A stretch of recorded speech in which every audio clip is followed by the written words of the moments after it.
Je crois que le monde du jeu vidéo va vraiment franchir un cap avec ce jeu. Bonjour à toutes et à tous, c'est Erwan, je suis trop content de vous retrouver aujourd'hui pour parler de jeux vidéo. Parce que oui, cette année vraiment je m'y suis résigné, je sais pas si on peut dire ça comme ça, mais je suis décidé à vous sortir régulièrement du contenu sur des jeux vidéo. Alors que ce soit des avis sur des jeux, ou bien parler un petit peu d'actualité, de réaction. Parce qu'hier avait lieu une conférence de Sony, enfin de PlayStation, donc un State of Play.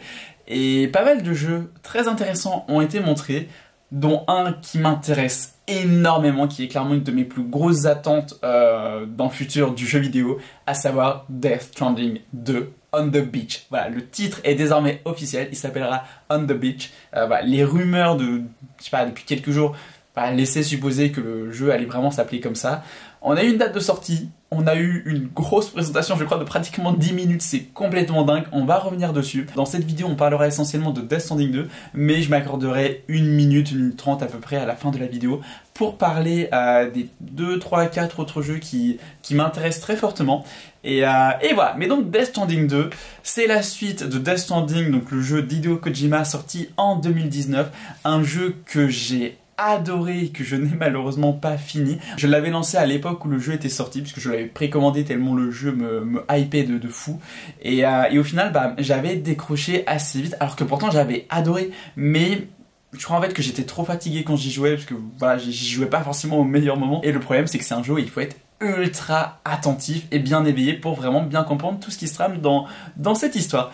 Et donc voilà, donc j'avais mis le jeu de côté pendant quelques années, je l'ai repris en novembre dernier, j'ai recommencé le jeu, je suis allé bien plus loin du coup que là où je m'étais arrêté la première fois que j'avais lancé le jeu.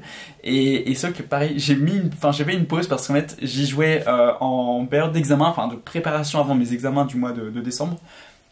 Et le truc c'est que je pense que j'avais besoin d'un jeu plus coloré, plus joyeux en période d'examen, parce que c'est un jeu quand même qui est assez sombre. Donc j'ai mis le jeu de côté pendant quelques semaines, mais je pense que je vais le reprendre très bientôt, parce que déjà j'ai envie de le finir, j'ai envie de voir comment le scénario, l'histoire va évoluer. Mais surtout, le fait qu'on ait une suite, ça me hype mais fois 1000 pour terminer ce jeu. Parce que oui, regardez-moi cette beauté. Les décors, les détails, le réalisme des personnages, les différents paysages aussi, la variété des environnements vraiment qui a l'air d'être dingue. On a ce plan avec la lune, enfin avec les falaises, avec le sable, les dunes, c'est juste extraordinaire, c'est complètement dingue. Et je vais vous le dire, vraiment ce que j'en pense très franchement, je pense que Death Stranding 2 sera possiblement le jeu le plus beau jamais créé. On verra. Le jeu sort qu'en 2025, c'est d'ailleurs aussi ce qui a été révélé. J'espérais une sortie pour fin 2024, donc voilà. Il faudra être un peu plus patient, mais c'est pas grave qu'Hideo Kojima prenne son temps. Mais oui, clairement, le monde du jeu vidéo a franchi un cap, va franchir un cap avec ce jeu. Parce que c'est complètement bluffant en fait. Les animations, le réalisme des visages, c'est rien que Norman Reedus, c'est Norman Reedus en fait. C'est Norman Reedus, Léa Seydoux, c'est Léa Seydoux. On a d'ailleurs George Miller qui est donc le réalisateur de Mad Max ou de Happy Feet aussi. Je trouve ça vachement drôle de se dire que le gars qui a fait les Mad Max a fait Happy Feet aussi. Franchement, je trouve ça vraiment drôle. Donc George Miller va avoir un rôle aussi. De même que Guillermo del Toro avait un rôle dans le premier. On a aussi Elle Fanning qui va avoir un rôle dedans. Mais même ça a l'air fascinant. Même l'histoire, le scénario, ça a l'air dingue, ça a juste l'air complètement dingue et j'ai extrêmement hâte d'y jouer. Après, je suis conscient que c'est pas le genre de jeu qui plaît à tout le monde parce que c'est très contemplatif, c'est énormément aussi de discussions, de cinématiques aussi. On a des cinématiques qui durent mais parfois des dizaines de minutes, mais en même temps Hideo Kojima c'est un fan de cinéma. Et ça se ressent dans ses œuvres et encore plus je trouve dans Death Stranding et donc Death Stranding 2 ici même parce que non, vraiment, il peut laisser libre cours à son imagination, à sa volonté, et c'est extraordinaire, c'est juste extraordinaire.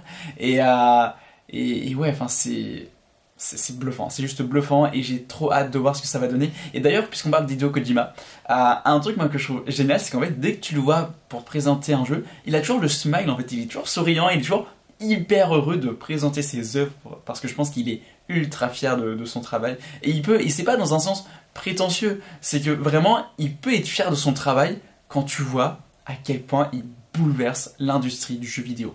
C'est hyper impressionnant. Ce qu'il a fait avec Death Stranding, c'est du jamais vu. Ce qu'il va faire là avec, je crois que c'est Obi, Audi, je crois. Donc il va être une exclusivité Microsoft, donc pour Xbox. On ne sait pas quand est-ce que ça sort, je crois, mais ça va être mi-film, mi-jeu vidéo, ça va être complètement dingue. Bon, malheureusement, je n'ai pas de Xbox, mais voilà, mais ça va être complètement dingue, je sens. Et la petite surprise qu'il a annoncée en fin de conférence, c'est que bah visiblement, il prépare aussi encore autre chose du côté de chez Sony, en plus d'un film donc sur Death Stranding. Donc ouais, non, vraiment, Hideo Kojima, le GOAT, vraiment. Et en plus, il a l'air d'être d'une gentillesse absolue, c'est trop bien. Donc voilà pour Death Stranding 2. Maintenant, on va passer aux 2-3 autres jeux qui m'intéressent. Déjà, il y a Stellar Blade. Alors Stellar Blade, je ne voyais absolument pas ce que c'était, à part que j'entendais tout le monde en parler. Prochaine exclu PS5, Stellar Blade, Stellar Blade, Stellar Blade. Bah ça a l'air très très sympa, déjà c'est magnifique, j'aime énormément la direction artistique, ça a l'air très sympa, on est dans une sorte de beat'em all, c'est pas trop le genre de jeu que je joue d'habitude, mais ça a l'air tellement sympa, tellement coloré, tellement fun, que ouais, je pense que je me laisserai tenter, et j'ai très hâte d'y jouer, et ça sort fin avril, le 26 avril il me semble. Nous avons également donc aussi une grosse exclu PS5 qui sort au mois de mars pardon. Rise of the Ronin, qui va nous plonger donc dans le Japon au 19e siècle, il me semble. Ça a l'air très sympa. J'aime beaucoup, pareil, la direction artistique. Le gameplay a l'air d'être très sympa. Ouais, non, franchement, je pense qu'il y a moyen de passer un très très bon moment. En attendant, évidemment, un Ghost of Tsushima 2 qui nous tarde d'être révélé, mais peut-être sera-t-il révélé une fois Rise of the Ronin sorti. Donc, affaire à suivre.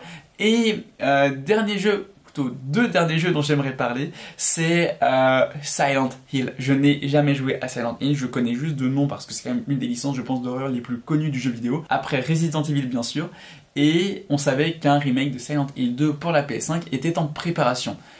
On a eu un nouveau trailer, ça a l'air très très sympa, c'est vrai que moi du coup qui n'ai jamais fait le jeu, ça va être l'occasion du coup de découvrir, et le jeu devrait sortir en 2024 mais on n'a pas eu de confirmation véritable, donc encore une fois, affaire à suivre, on verra. Mais ce qui m'intéresse aussi, et ça a créé la surprise, bon même si je crois qu'il y avait déjà eu des fuites et tout, mais moi je m'y attendais pas, c'est Silent Hill The Short Message, qui est un jeu qui a été présenté donc officiellement hier, qui est disponible dans la foulée, donc là il est disponible actuellement sur la PS5, et qui, d'après ce que j'ai vu, serait gratuit.